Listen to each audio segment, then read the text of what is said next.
The seatbelt sign had just blinked off when Flight 219 began its experimental run. Passengers barely noticed the subtle shift as the jet pushed past its normal cruising speed. Somewhere in the cockpit, the pilots exchanged tight nods.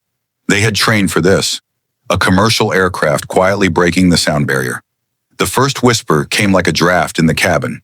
Soft, almost dismissible. "Can you hear me?" A woman in 14A pulled her earbuds free, frowning. The man beside her stirred, certain she had spoken. Across the aisle, a child began to cry. By the time they reached Mach 1.1, every passenger was turning their head, looking for the voice.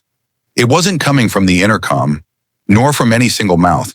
It was inside their skulls, an oily murmur that slid between their thoughts. The pilots heard it too. The captain gripped the yoke tighter. "Do you hear that?" he asked. The co-pilot nodded, his eyes fixed ahead. "Well, you've opened the door." The voice coiled in their minds. "And we have been waiting." The air grew heavy as though the plane were flying through liquid shadow. Passengers shifted uncomfortably, muttering in unison without realizing it. Some repeated fragments of the whisper, others clawed at their ears as though trying to dig it out.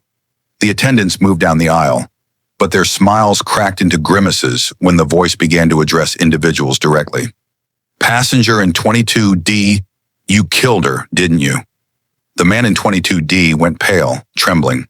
"Seat 7F, you've thought about ending it here, haven't you?" A woman stood, shrieking denial, her voice drowned beneath the rising chorus of whispers.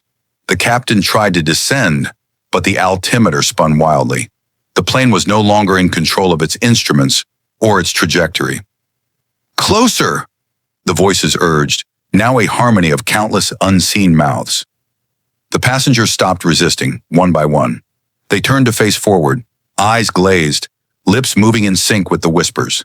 The cockpit door shook as fists pounded against it. The crew refused to open it, but the whisper slid through the cracks of their minds. "You belong to us now.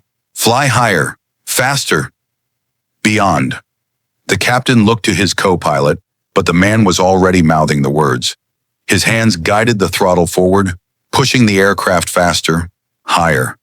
The last thing the captain heard before the sky folded in on itself was the whisper. No longer many voices, but one. "Welcome home."